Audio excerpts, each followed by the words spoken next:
فاسألوا أهل الذكر إن كنتم لا تعلمون.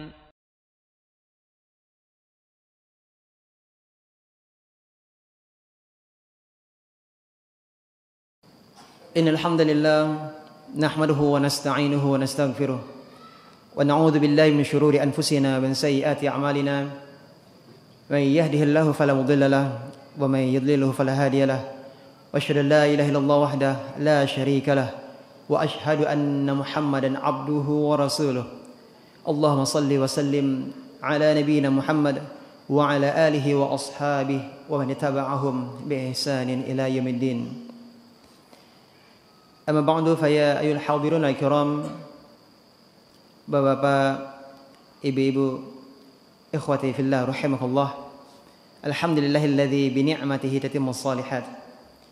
Ini adalah merupakan nikmat karunia dari Allah Subhanahu wa taala.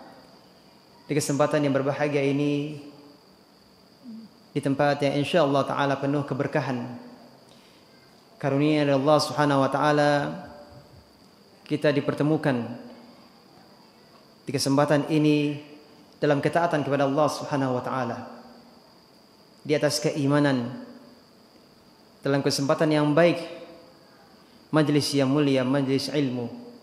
Semoga Allah Subhanahu wa taala senantiasa memberikan kita ilmu yang bermanfaat dan memberikan kita taufik untuk mengamalkan apa yang telah kita ilmui, dan semoga Allah jadikan kita husnul khatimah. Allahumma amin.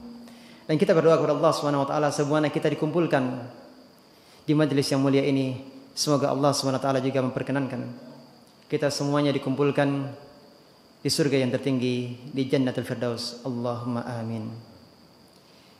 Ikhwati fillah rahimakumullah.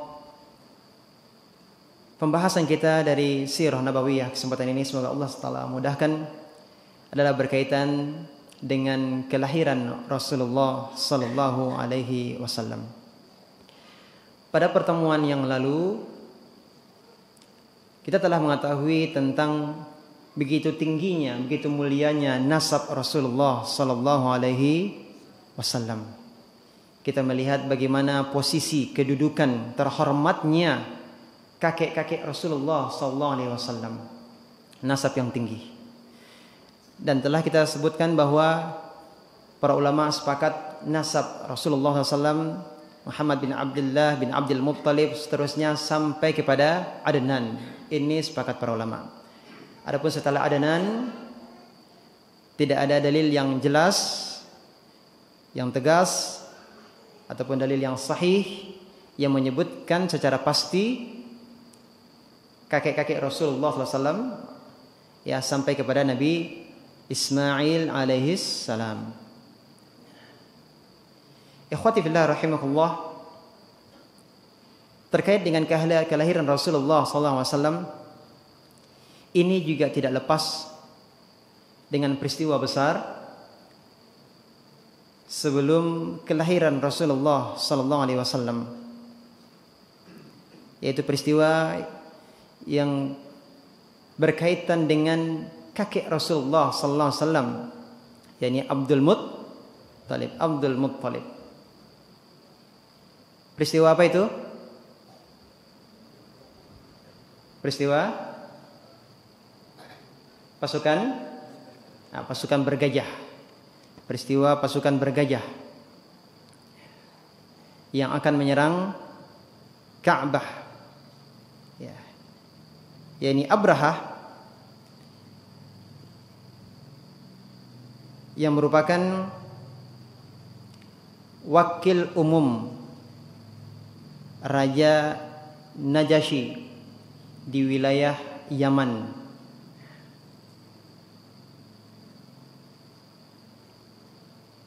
Dan ini agamanya adalah Nasrani.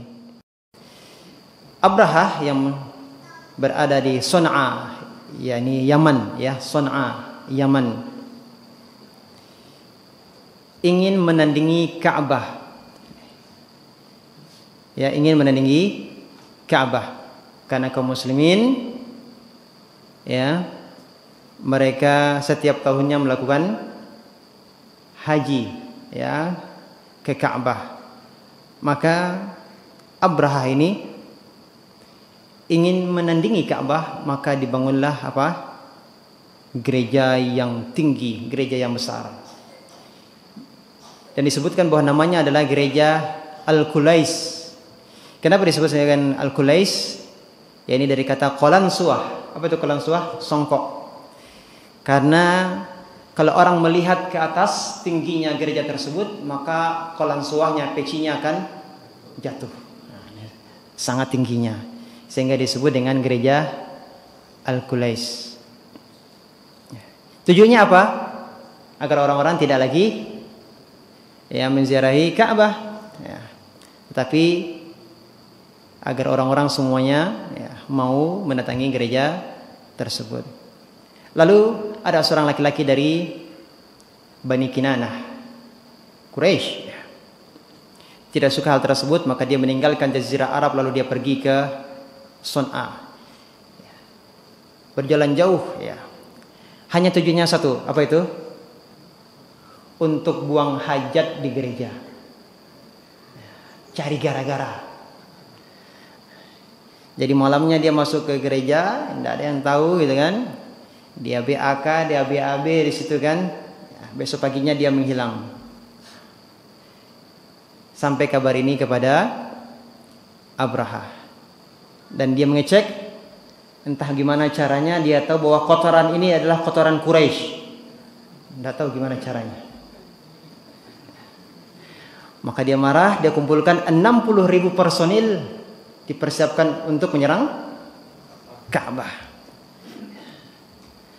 Maka dibawalah Abraha menggunakan gajah yang paling besar. Gajah yang paling besar. Bersamanya dikatakan ada 9 atau 13 gajah lainnya. Yang paling besar ini ditunggangi oleh Abraha. Bahasa Arabnya ada Abraha. Nama gajahnya adalah Mahmud. Namanya Mahmud. Ada di sini bapak-bapak yang namanya Mahmud? Ada? Ya, mohon maaf ya Pak ya, kalau ada yang namanya Mahmud ya, kesamaan nama tidak menunjukkan kesamaan hakikatnya ya. Tapi Mahmud ini nama yang terpuji ya. Mahmud artinya yang terpuji ya. Nah.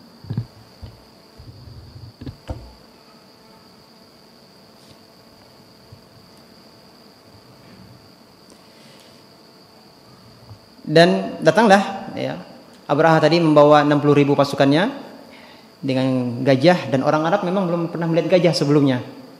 Dan mereka takut datangnya pasukan yang banyak ini dengan membawa gajah. Dan Abraha membawa rantai gajah-gajah yang banyak ini tujuannya untuk apa? Agar Ka'bah itu dikasih rantai. Jadi bukan dicongkel satu persatu. Artinya Ka'bah itu akan dilingkari, kemudian nanti dicongkel, ditarik, diangkat. Jadi bukan dihancurkan, tapi memang diangkat. Itu tujuannya. Nah, kemudian semua kabilah Arab berusaha untuk menghadang pasukan gajah ini. Kenapa?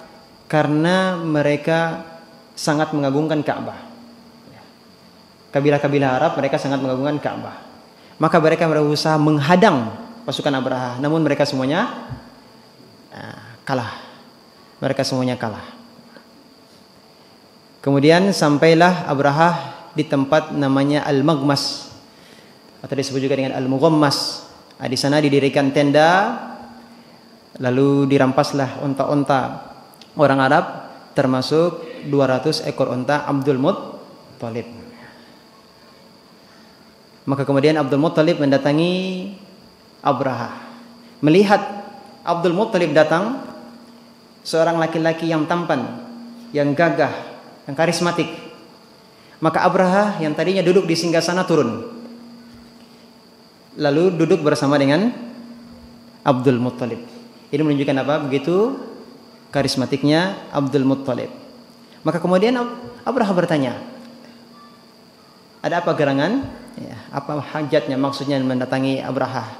Maka Abdul Muttalib mengatakan dia datang untuk mengambil kembali 200 ekor unta yang diambil oleh Abraha. Maka awalnya dia respect, dia menghormati Abdul Muthalib dia kaget. Karena pikiran Abraha bahwasanya Abdul Muthalib datang untuk bernegosiasi, ingin berdamai, menghalangi Abraha agar jangan sampai menghancurkan Ka'bah. Karena Ka'bah ini adalah pusat ya kaum muslimin ya orang-orang dari berbagai daerah, berbagai tempat ya mendatangi Ka'bah tersebut ya. Jadi ini adalah tempat yang sangat penting ya. Namun kemudian Abraha bertanya kepada mengatakan kepada Abdul Muthalib, aku kira engkau akan bernegosiasi agar aku tidak menyerang Ka'bah. Apa kata Abdul Muthalib? Inni ana Rabbul Ibil. Aku sesungguhnya adalah pemilik unta. Wa inna lil baiti rabban sayamna'uhu. Adapun Ka'bah memiliki Rabb yang akan mencegah. Mencegah apa? Mencegah dari ada yang akan menyerangnya. Apa kata Abraha? Maka naliyam tana'i. Tidak akan ada yang bisa mencegahku. Apa kata Abdul Muthalib? Anta wadhak, itu urusanmu. Jadi setelah itu kemudian 200 ekor unta itu diberikan kepada Abdul Muthalib. Setelah itu Abdul Muthalib pulang dan dia berdoa kepada Allah Subhanahu wa taala agar Ka'bah dilindungi. Abdul Muthalib berdoa kepada Allah Subhanahu wa taala. Dan orang-orang Arab semuanya lari ke bukit-bukit. Ya, takut ini pasukan banyak ini. Dan mereka juga khawatir apa yang akan terjadi terhadap Abraha. Apa yang kemudian terjadi? Apa yang kemudian terjadi? Surat Al-Fil, bagaimana bunyinya? A'udzu billahi minasyaitonir rajim. Bismillahirrahmanirrahim. Alam tara kaifa fa'ala rabbuka bi ashabil fil?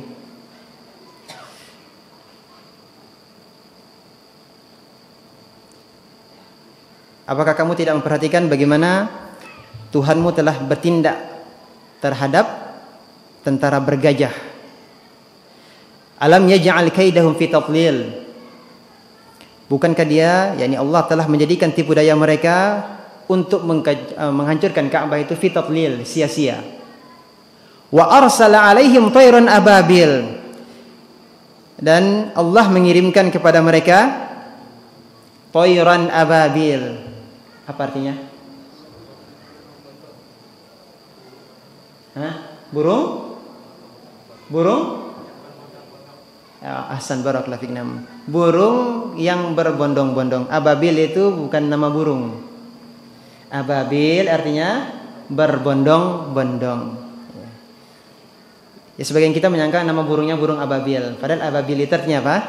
Datangnya berbondong-bondong, bukan nama burung. Tarmihim bihijaratin min sijil, yang melempar mereka dengan batu berasal dari tanah yang terbakar. Faja'alahum ka'asfin ma'kul, lalu Allah menjadikan mereka seperti daun-daun yang dimakan ulat.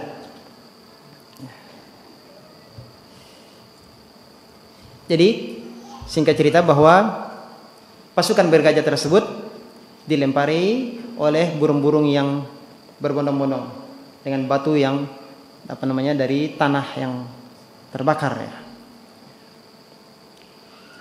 Dan setiap burung itu membawa 3 buah batu, 1 di paruhnya dan 2 di kakinya. Siapa yang terkena lemparan batu tersebut ya, maka dia akan merasakan gatal. Kalau digaruk maka kulit dan dagingnya akan mengelupas. Dan tidak semuanya kena batu.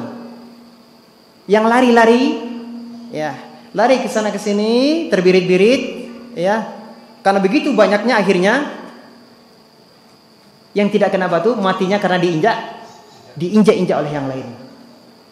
Jadi semuanya mati. Matinya karena batu atau matinya karena diinjak-injak oleh kawan-kawannya. Bagaimana dengan Abraha? Abraha Allah biarkan sampai mendekati kota Son'a, sampai mendekati kerajaannya. Dalam keadaan bagaimana? dagingnya, sendi-sendi jarinya, tangannya satu persatu copot, terus berjalan sampai mendekati Son'a, dan dikatakan bahwa dadanya seperti anak burung yang dibelah dan jantungnya keluar. Bagaimana Allah mempersaksikan ya azab bagi orang-orang yang sombong. Karena dia mengatakan apa? Maka liyamtani minni, siapa yang bisa menghalangiku? Dan dia datang untuk apa? Faji'tu ukhifu ahla, aku ingin menakut-nakuti penduduk Makkah. Jadi Allah balas kesombongannya dengan Allah mempermalukannya dengan kondisi mati yang sangat mengenaskan. Ini kisah tentang pasukan bergajah. Para ulama, jumhur ulama, mayoritas ulama mengatakan bahwa kejadian peristiwa ini sekitar 50 atau 55 hari menjelang lahirnya Rasulullah SAW. 50 atau 55 hari menjelang lahirnya Rasulullah SAW. Dan tahunnya kemudian dikatakan sebagai Amul Fil, ya, tahun gajah. Dan peristiwa ini dijadikan sebagai penanggalan tertentu. Seandainya kalau ada orang yang lahir, maka dikatakan lahirnya 2 tahun sebelum peristiwa gajah, atau lahirnya 5 tahun setelah peristiwa gajah. Ini menunjukkan besarnya, luar biasanya peristiwa tersebut. Dan ini mengangkat wibawa, martabat Quraisy. Kenapa? Karena orang-orang Arab akhirnya melihat bahwa Quraisy memiliki posisi yang mulia di sisi Allah Subhanahu wa taala. Buktinya apa? Allah menolong mereka dari pasukan Abraha tanpa mereka melakukan apapun. Tidak ada perlawanan kan? Tidak ada perlawanan. Allah yang menolong mereka tanpa ada perlawanan. Ini mengangkat wibawa orang-orang Quraisy. Dan ini peristiwa yang terjadi menjelang lahirnya Rasulullah SAW. Bukan Allah ingin mengangkat Quraisynya, tetapi apa? Karena akan lahir seorang yang termulia, yaitu Rasulullah SAW. Jadi nasab Rasulullah SAW adalah nasab yang mulia, ya, Abdul Muttalib, ya, di antara yang menjadikan nasabnya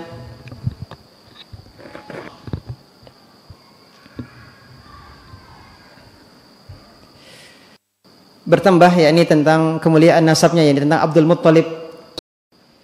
Sebelumnya sudah kita pelajari bahwa air Zam-Zam itu, ya, milik siapa? Milik ibunya Nabi Ismail alaihissalam. Kemudian diwariskan kepada Nabi Ismail alaihissalam. Kemudian beberapa lama kemudian kemaksiatan merajalela sehingga Allah cabut nikmat berupa air Zam-Zam tersebut sampai hilang tidak berbekas. Airnya mengering, bahkan sumurnya sendiri, mata airnya sendiri tidak diketahui di mana letaknya, tidak tahu di mana posisinya. Sampai kemudian Abdul Muttalib, ya, Allah tampakkan dalam mimpinya, ya. Di dalam mimpi Abdul Muttalib, ya, ketika Abdul Muttalib tidur di Hijr Ismail dekat Ka'bah, ya, di hari yang pertama dia mendengar suara Galilah At-Thayyibah. Dia bertanya, apa itu At-Thayyibah? Tapi tidak dijawab. Kemudian setelah itu di hari yang kedua didatangi lagi ada suara Galilah Al-Barrah. Maka dia bertanya, apa itu Al-Barrah? Tapi tidak dijawab, tidak dijelaskan apa yang dimaksud dengan Al-Barrah. Di hari yang ketiga dia bermimpi lagi, diperintahkan Galilah Al-Matnunah.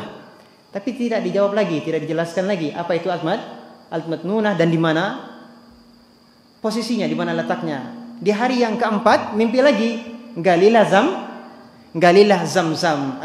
Baru kemudian disebutkan bahwa air Zam-Zam ini adalah air yang tidak akan kering, tidak akan menyusut, yang mana engkau akan memberikan jamaah haji dari air Zam-Zam tersebut. Ya, kemudian dijelaskan bahwa lokasinya itu di atasnya ada sarang semut. Dalam riwayat yang lain, lokasinya itu tempat yang dipatuk-patuk oleh gagak hitam. Maka kemudian Abdul Muttalib bersama anaknya yang pertama, ini Haris, ya, anaknya yang pertama ini Haris mencangkul tanah untuk mencari air Zam-Zam tersebut sesuai dengan lokasi atau tanda yang dia lihat dalam mimpinya. Maka kemudian ketika mulai tampak ada tanda-tanda air Zam-Zam itu ketemu, Maka orang-orang Quraisy yang lainnya, mereka merasa bahwa mereka juga punya hak yang sama terhadap air Zam-Zam tersebut. Kenapa? Ini dari nenek moyang mereka, sama-sama keturunan Ismail. Jadi mereka merasa bahwa mereka semuanya punya hak. Mereka punya hak yang sama. Jadi mereka ingin tidak hanya dimiliki oleh Abdul Muthalib sendiri. Dan Abdul Muthalib merasa dialah yang bermimpi dan dialah yang menggali dan menemukannya. Dan Abdul Muthalib ingin bahwa inilah miliknya, ini dikhususkan. Seakan-akan Allah ingin mengkhususkan Zam-Zam untuk dia. Namun Abdul Muthalib bukan berarti tidak ingin memberikan air Zam-Zam tersebut kepada Quraisy yang lainnya. Kepemilikannya tetap di Abdul Muthalib, namun beliau akan membagikannya kepada yang lainnya. Namun orang-orang Quraisy yang lain tidak mau. Mereka ingin kepemilikannya bersama. Maka akhirnya terjadi percekcokan. Mereka tidak mau kalah. Akhirnya mereka memberikan usulan. Bagaimana kalau kita pergi ke Syam, mencari seorang dukun wanita. Dukun wanita, nenek sihir. Untuk apa? Untuk memberikan keputusan siapa yang berhak terhadap air Zam-Zam tersebut. Maka berangkatlah Abdul Muthalib bersama beberapa orang dari Bani Abdi Manaf. Ini rombongan yang pertama. Rombongan kedua adalah orang-orang Quraisy lainnya yang tadi menuntut untuk mendapatkan Zam-Zam. Maka berangkatlah mereka berjalan sampai di padang pasir. Rombongan Abdul Muthalib kehabisan air. Mereka minta kepada rombongan yang kedua. Rombongan kedua tidak mau ngasih. Akhirnya kata Abdul Muthalib, kita tidak akan bisa melanjutkan perjalanan karena kita tidak punya air. Rombongan yang kedua tidak mau ngasih. Ya sudah, kalau begitu kita gali kuburan kita masing-masing. Kita mati di sini. Ya. Siapa yang mati dia dikuburkan di galiannya. Siapa yang mati dikuburkan di galiannya. Nanti yang terakhir mati itu urusan belakang, siapa yang menguburkan. Namun kemudian ternyata Abdul Muthalib berubah pikiran. Kalau begini kita pasrah saja ini ya. Ya kita akan mati sia-sia saja di sini gitu.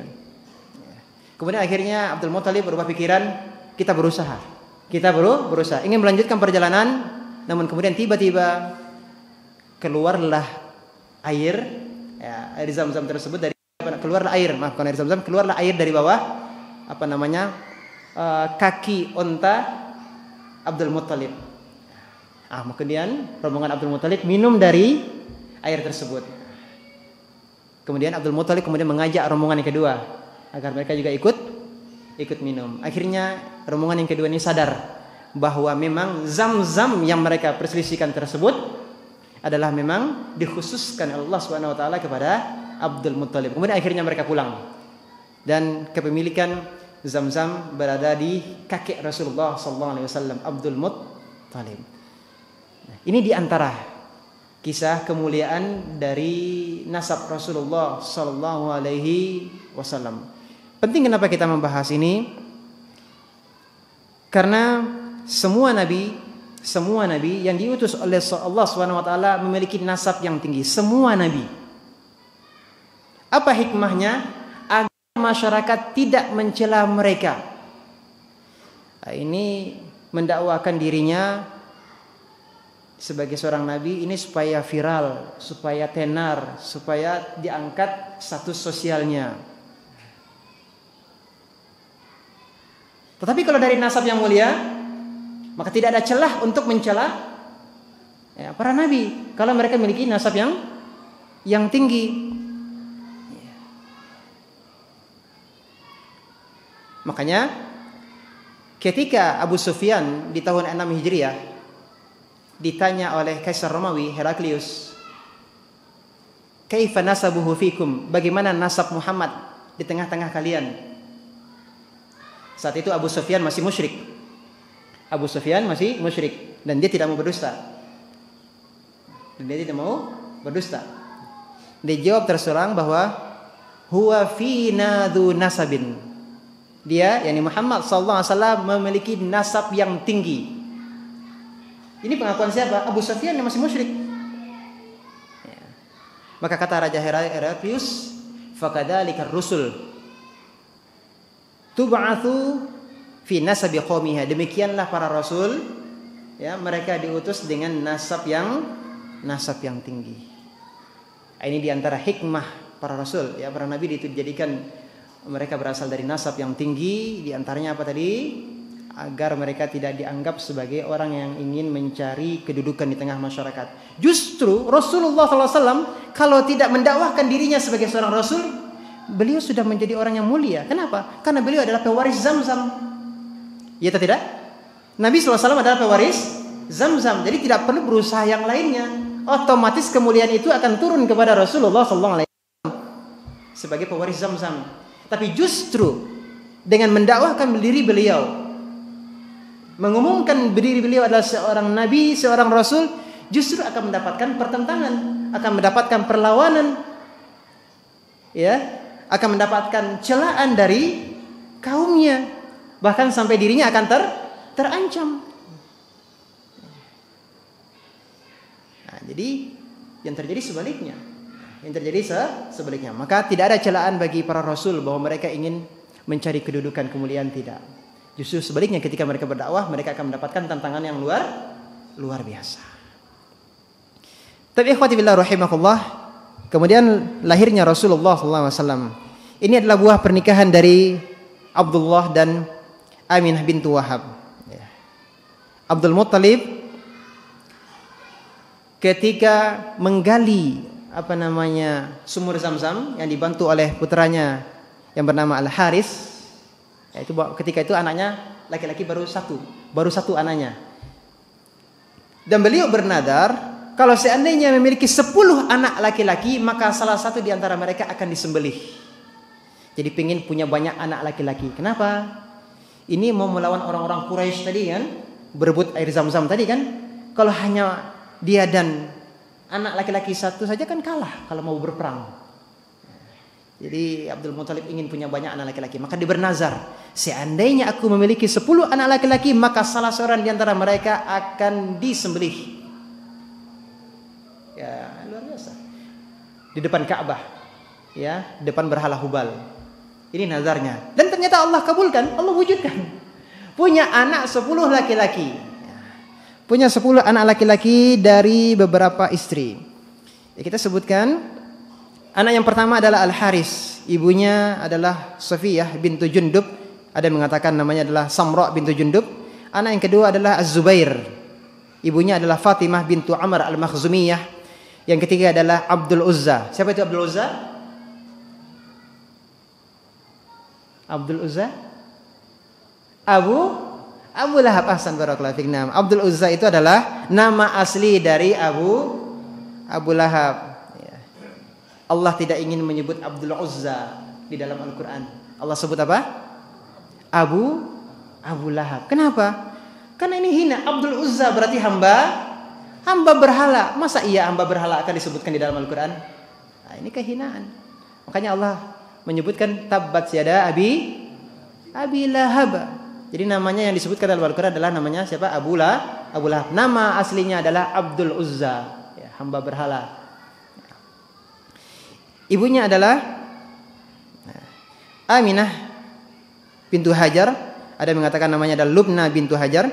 Yang keempat adalah Al-Muqawwam, ibunya bernama Halah bintu Wahab. Yang kelima adalah Dirar, ibunya bernama Natilah.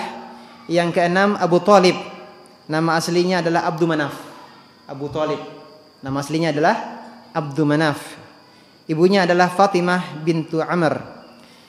Berikutnya adalah Hajal, ibunya adalah Halah bintu Wahab.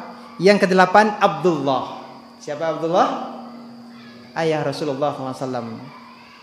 Ibunya adalah Fatimah bintu Amr. Berikutnya adalah Hamzah, ibunya adalah Halah bintu Wahab. Yang ke-10 ada Al-Abbas, ibunya adalah Natilah. Pertanyaannya adalah,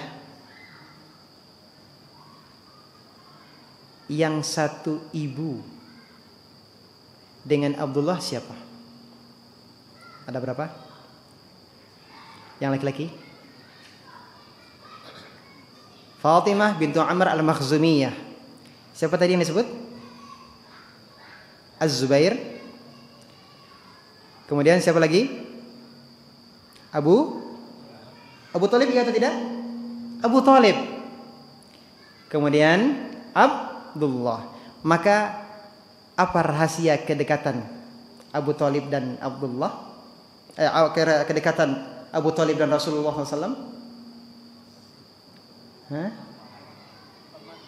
Ya ini paman-paman semuanya. Paman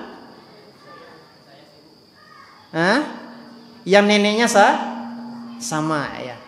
Paman seibu. Paman seibu itu ada 3. Az-Zubair, Abu Thalib dan ayahnya ya Abdullah ya. Abdullah yang bertiga ya. Maksudnya bertiga. Yang satu ibu, Fatimah bintu Amr al-Makhzumiyah. Nah, ini rahasia kenapa Abu Thalib sangat dekat dengan Rasulullah SAW, karena itu adalah keponakannya dari satu ibu.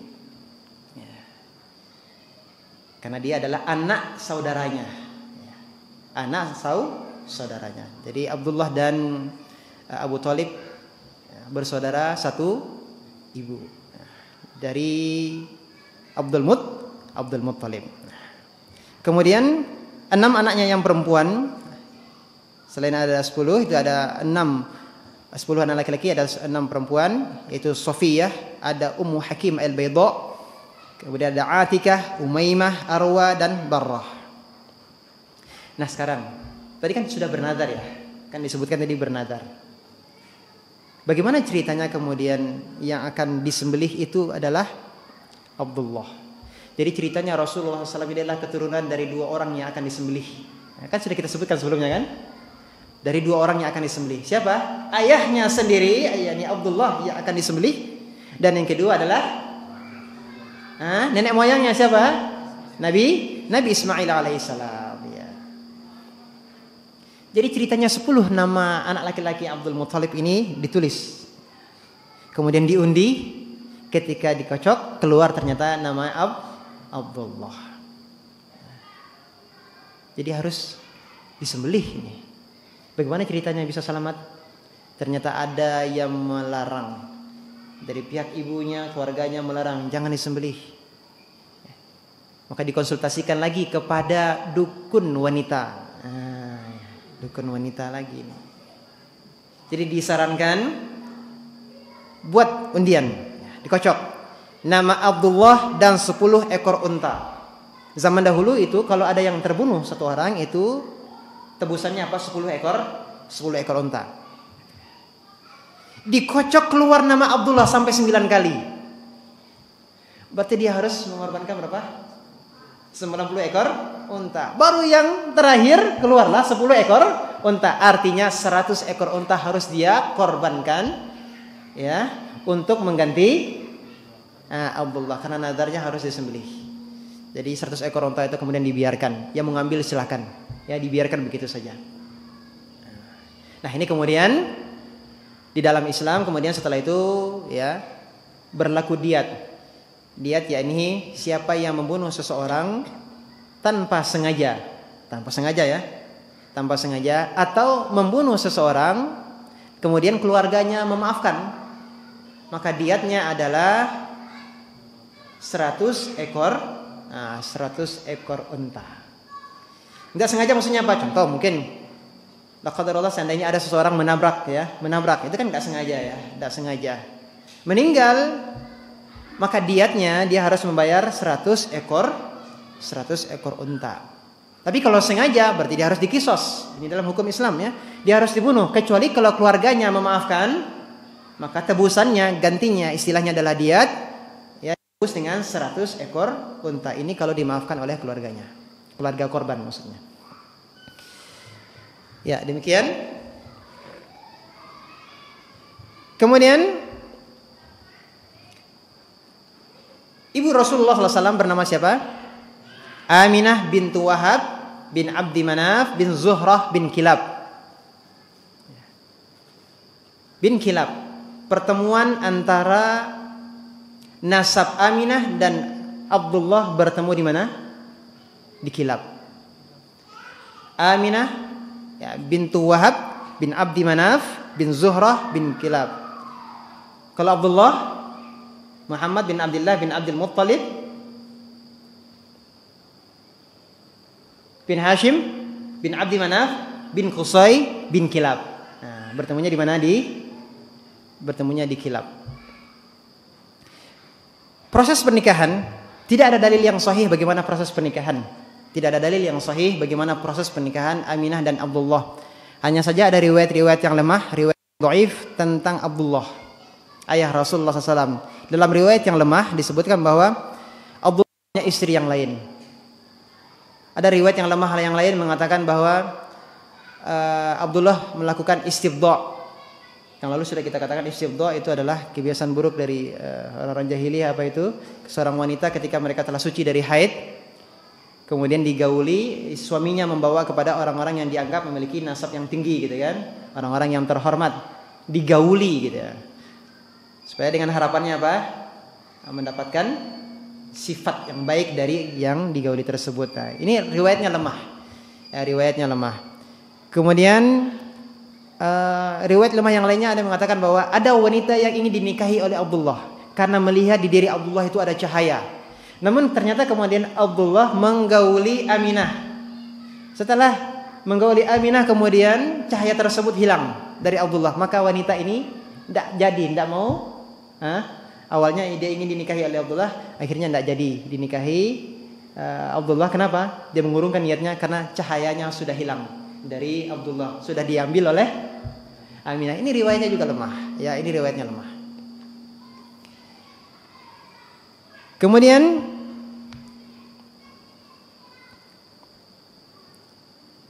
terkait dengan cahaya tadi, ini ada hadis yang palsu ya. Hadis yang palsu, bukan lemah lagi tapi hadis yang palsu. Hadis yang palsu yakni ketika Rasulullah SAW ditanya tentang penciptaan alam semesta.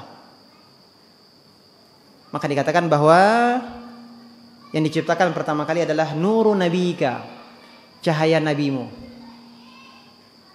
Ya, ini hadisnya palsu.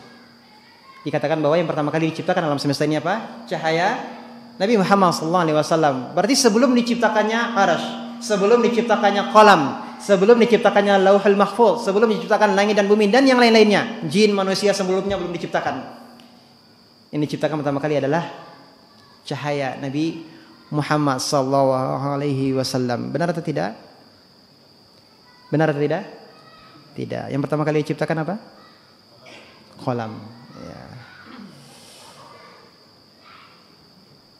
Yang jelas bahwa Nabi SAW keturunan dari Nabi Adam alaihissalam dan tidak diciptakan dari cahaya. Makhluk yang diciptakan dari cahaya adalah malaikat.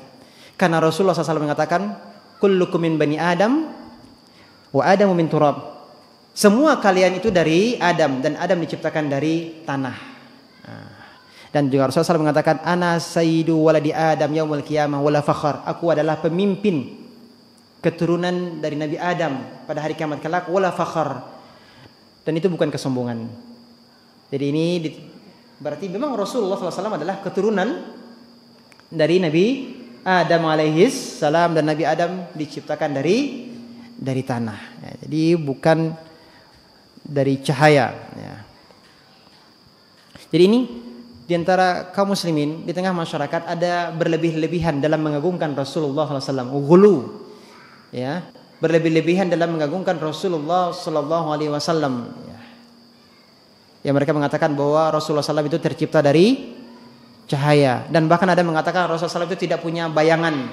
Kenapa? Karena ada cahaya di tubuh Rasulullah SAW sehingga matahari itu cahayanya tertolak, kalah oleh cahaya Rasulullah SAW. Maka Rasulullah SAW tidak punya bayangan. Nah, ini tidak benar. Ya, kalau seandainya Rasulullah SAW itu punya bayangan, pasti Abu Lahab akan beriman. Abu Jahal pasti akan beriman. Iya atau tidak? Iya. Karena itu yang mereka inginkan. Kenapa kok Rasul yang diutus itu dari kalangan manusia?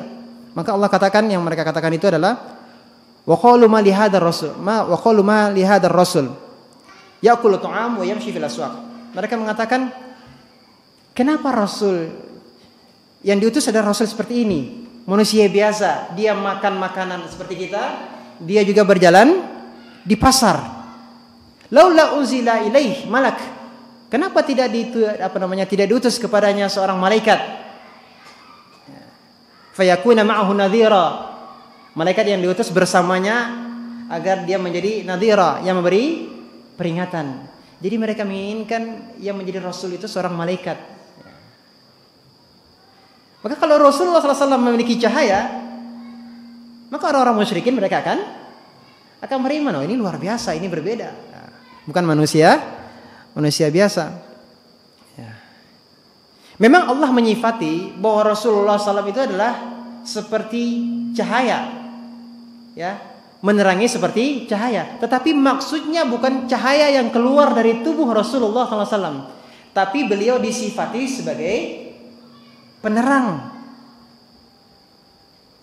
ya, sebagai pemberi petunjuk, bukan cahaya yang keluar dari tubuh Rasulullah SAW. Sebagaimana firman Allah Subhanahu Wa Taala, Ya ayuhan Nabi, inna arsalnaka syahida. Wahai Nabi, kami mengutusmu sebagai syahid, wa mubasysyiran wa nadhira, sebagai apa namanya? Memberi kabar gembira dan sebagai memberi peringatan, ya, wada'iyan ila Allah biiznihi wa sirajan munira, dan yang mengajak kepada Allah dengan izinnya, wa sirajan munira, cahaya yang menerangi. Jadi beliau disifati dengan cahaya yang menerangi, bukan tubuh beliau bercahaya.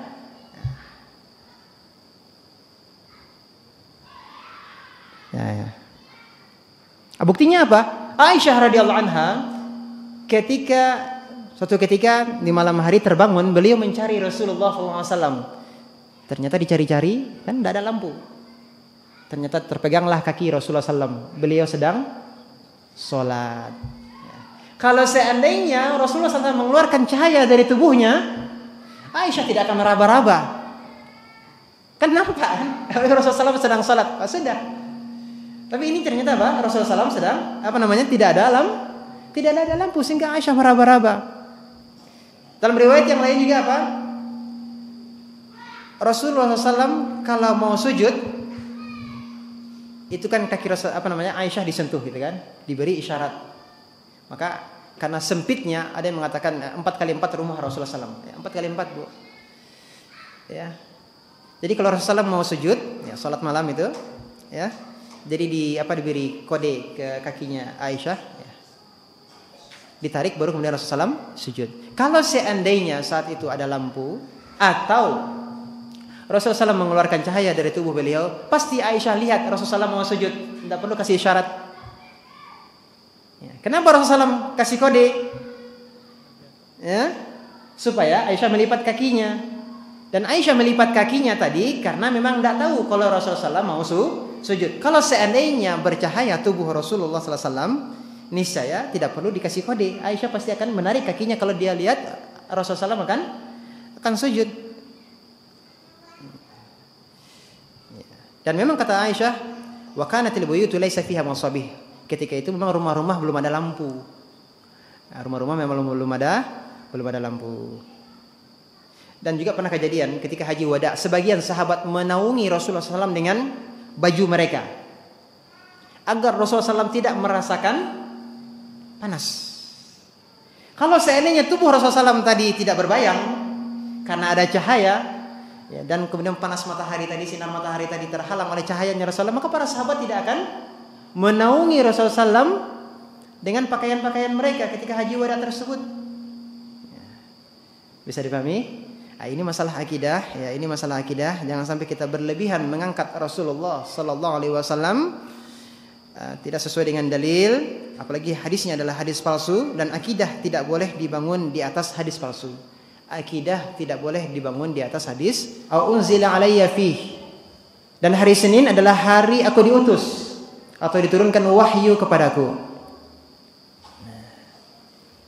Berarti Rasulullah SAW berpuasa hari Senin karena apa?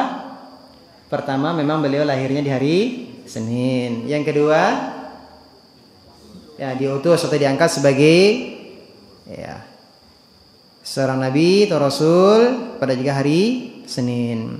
Kemudian dalam riwayat yang lain ditanya kenapa beliau berpuasa hari Senin dan Kamis. Beliau mengatakan bahwa dzalika yaumani tu'radu fihimal a'mal 'ala rabbil alamin. Fa uhibbu an yu'rada 'amali wa ana sha'im. 2 hari tersebut, hari Senin dan Kamis adalah hari di mana amal-amal manusia diangkat kepada Allah Rabbul Alamin. Jadi dilaporkan kepada Allah itu pada hari Senin dan Kamis. Dan aku suka kalau amalku diangkat kepada Allah Rabbul Alamin dan diriku dalam keadaan berpuasa. Jadi ini yang ketiga, sebab kenapa Rasulullah SAW puasa pada hari Senin. Yang pertama apa? Hari kelahiran beliau. Yang kedua apa? Diutusnya Rasulullah SAW. Yang ketiga, karena amal diangkat pada hari tersebut.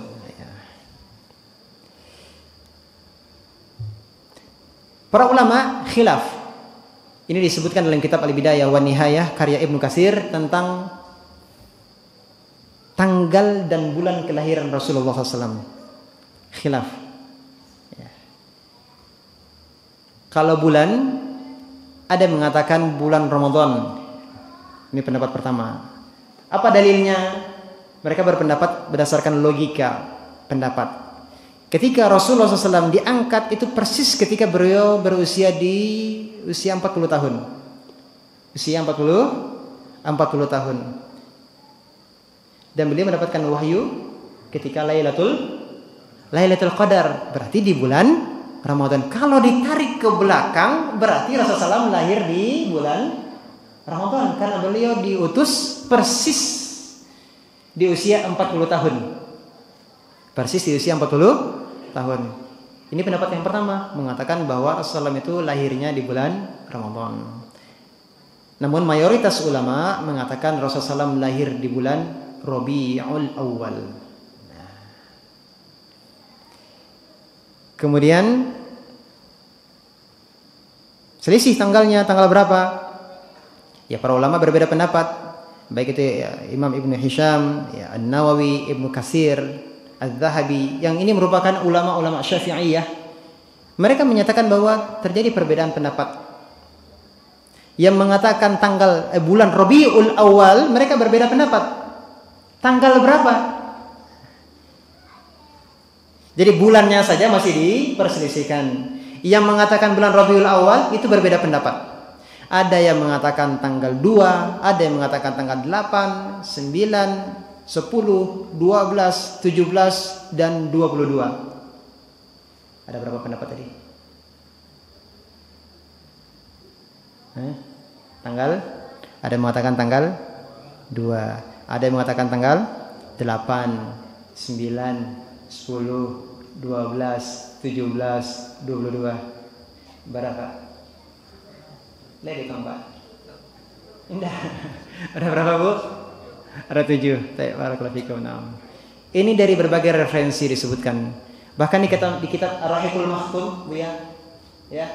Itu di situ disebutkan tanggal 9. Syekh Mubarak Kufuri memilih tanggal 9 Rabiul Awal. Ya. Buya hafal dengan Ar-Rahiqul Maktum ya. Itu tanggal 9. Artinya apa? Para ulama berbeda pendapat tanggal berapa. Namun mayoritas ulama memang mengatakan tanggal 12 Rabiul Awal. Berarti yang disepakati hanya hari Senin. Tanggal bulan berbeda dan disepakati Amul Fil, tahun gajah.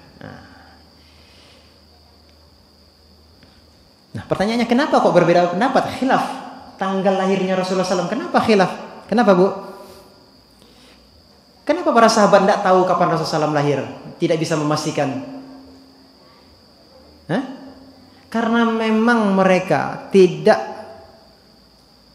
menaruh perhatian kapan Rasulullah SAW tepatnya lahir. Karena memang tidak ada ibadah tertentu yang dibangun dengan tanggal kelahiran Rasulullah SAW. Karena memang tidak ada ibadah tertentu yang dibangun terkait dengan tanggal kelahiran Rasulullah SAW. Kalau menetapkan 1 Ramadan, ya Ru'yatul Hilal, terkait dengan ya puasa gitu kan. Ya, untuk menetapkan Dzulhijjah, ya terkait dengan tanggal 10 Dzulhijjah, terkait juga dengan hari Arafah. Ya. Ini ada ibadah yang dibangun, maka perhatian.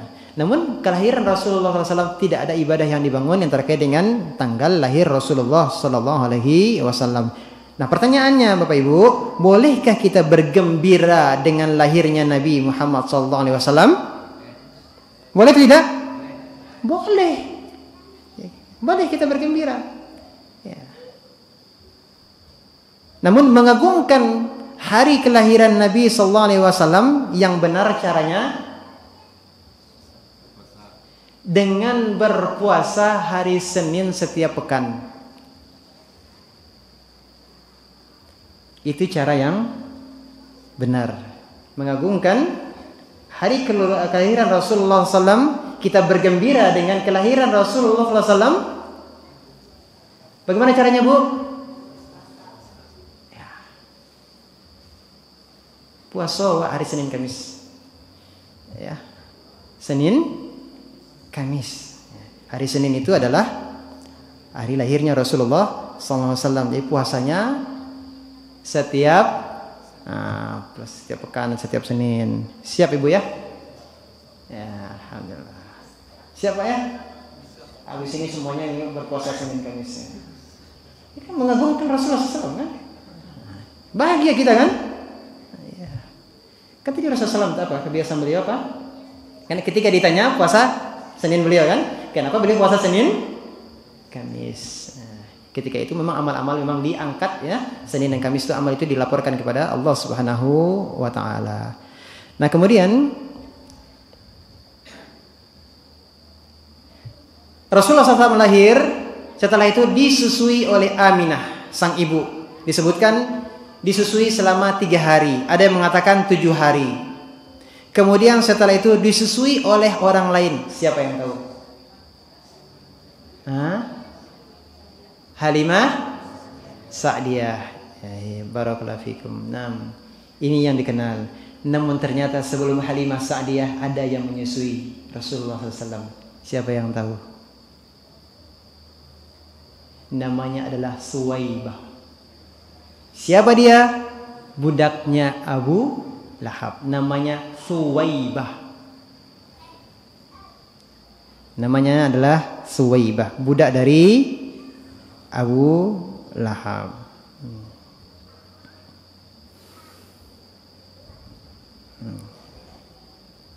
Jadi Abu Lahab berbahagia dengan lahirnya Rasulullah SAW, kemudian dibawa kepada Suwaibah untuk disusukan.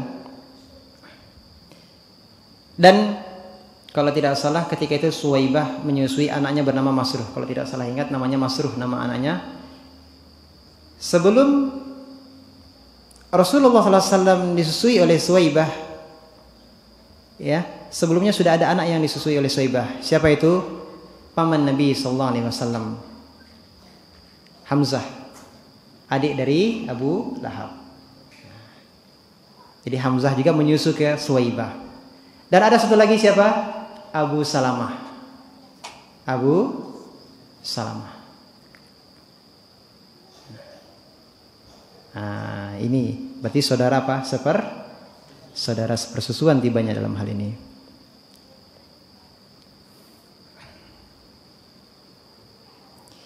Berdasarkan riwayat dari Ibnu Abbas, qila lin Nabi, "Alla tatazawwaji ibnata Hamzah?" Ketika ditanyakan kepada Rasulullah, apakah engkau tidak akan menikahi anaknya Hamzah?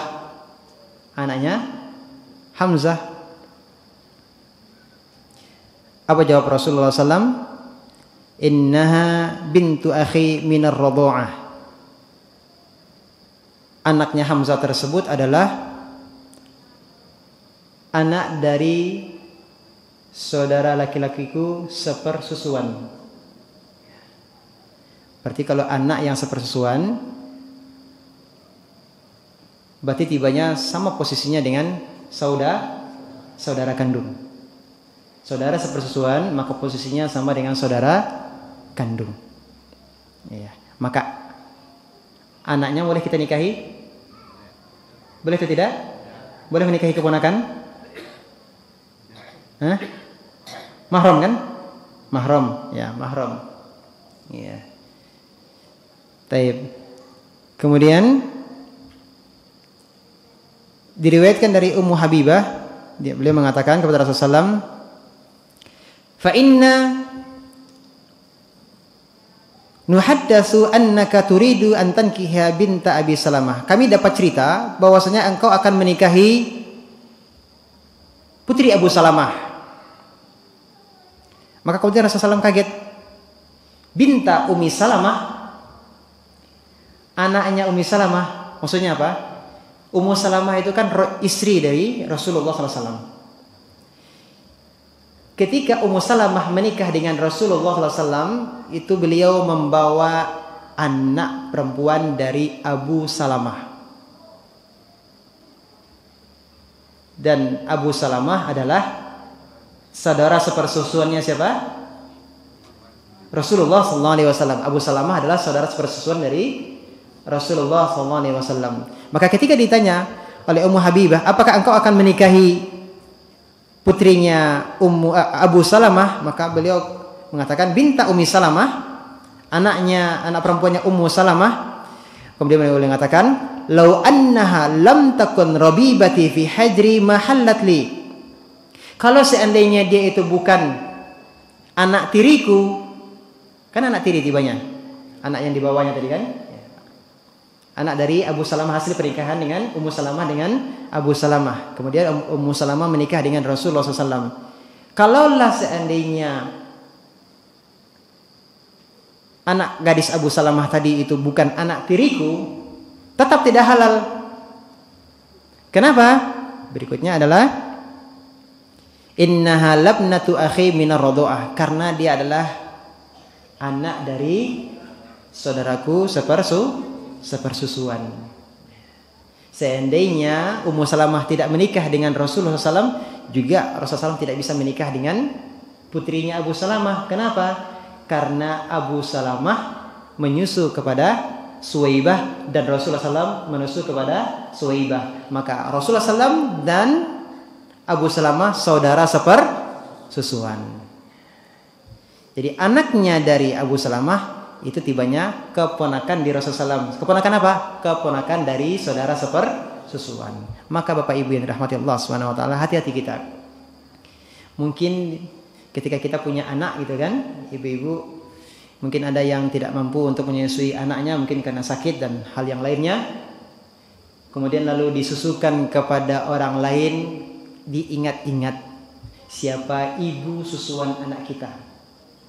Ingat-ingat siapa ibu susuan anak kita. Jangan sampai ketika anak kita besar nanti, anak kita laki-laki contohnya, ternyata dia cinta kepada seorang gadis, yang mana ternyata gadis tersebut adalah ibu susuan dari anak kita. Boleh anak kita menikah dengan putrinya? Tidak boleh. Karena hukumnya sama seperti senasab.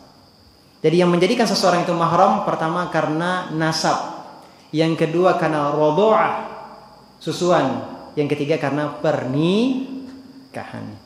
Baik, karena waktu yang terbatas, berikutnya kita akan membahas tentang Halimah Sa'diyah insyaallah taala pada pertemuan yang akan datang. Kalau kita lanjutkan tidak selesai nanti. Wassallallahu nabiyana Muhammadin wa alihi wasallam. Alhamdulillahirabbil alamin. Silakan kalau ada yang ingin ditanyakan. Fadhal.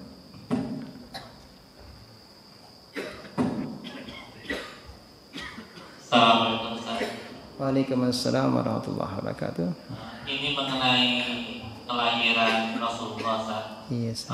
Apakah betul Ustaz sebelum kelahiran Rasulullah itu orang Yahudi itu sudah tahu dan mereka memang mengincar mencari-cari anak yang akan lahir dan akan mencelakainya. Apakah itu betul Ustaz?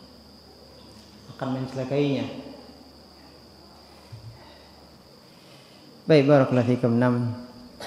Ini memang kelahiran Rasulullah SAW memang ya, sudah diketahui ya. Memang ditunggu-tunggu oleh Bani Israel ya. Orang-orang Yahudi ya, memang mereka menunggu-nunggu kelahiran dari Rasulullah SAW. Ahlul kitab sama semuanya ya. Ya bagi Yahudi maupun Nasrani. Ya. Mereka berharap bahwasanya yang lahir itu adalah dari keturunan Bani Israel. Ya. Namun ternyata yang lahir bukan dari mereka. Lahirnya bukan dari keturunan Nabi Ishaq, namun ternyata yang lahir adalah keturunan dari Nabi Ismail alaihissalam. Dan sudah kita sebutkan dahulu ya, sejarah tentang kondisi agama ya, bagaimana kondisi Nasrani dan Yahudi ya, kondisi Arab saat itu bagaimana kondisi mereka. Yang jelas bahwa mereka sudah sangat jauh ya, mereka sudah sangat jauh dari apa yang mereka pelajari dari Taurat maupun Injil mereka ya. Yang tersisa hanya sedikit, yang sedikit yang mengenal tentang Injil. Injilnya sudah kita bahas pada pertemuan yang lalu. Itu tidak banyak yang mengenal, yang masih berada di atas jalan yang lurus, yaitu masih sangat sedikit. Kemudian setelah itu ketika Rasulullah SAW lahir memang sudah tidak ada lagi, bisa dikatakan begitu. Hanya yang beberapa yang telah kita sebutkan yang berdasarkan riwayat itu. Dan Allah Ta'ala alam apakah mereka menginginkan untuk membunuh Rasulullah SAW? Anda tidak tahu tentang itu, keinginan untuk membunuh. Yang jelas mereka adalah menanti kedatangan Nabi ya, dari kalangan mereka. Adapun masalah dibunuh Allah Ta'ala alam ya. Baik, ada lagi?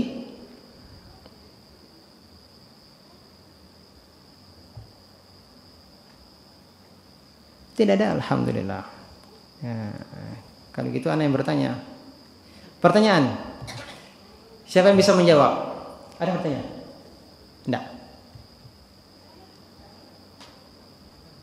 Ketika Rasulullah SAW diutus menjadi Nabi, siapakah di antara paman-paman Nabi yang masih hidup saat itu?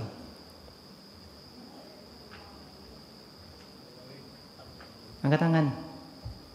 Nah, Abu Talib. Ada berapa? Abu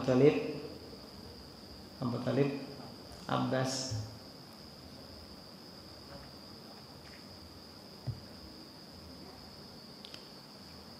Yang bisa menjawab? Ibu-ibu? Ya? Ada 4. Berarti 2 lagi. Silakan lengkapi. Abu Talib, Abu Lahab.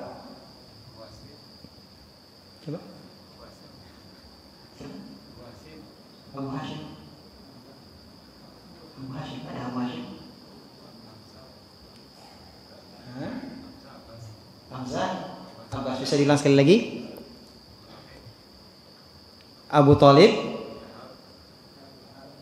Abu Lahab, Hamzah, Abbas. Barakallahu fiik. Naam. Yang masuk Islam siapa? 4 yang masuk Islam.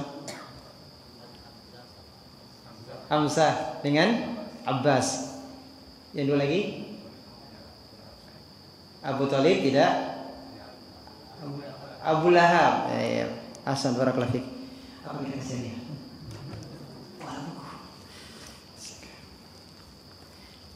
Alhamdulillah, ada masih bawa. Silakan. Tafadhol.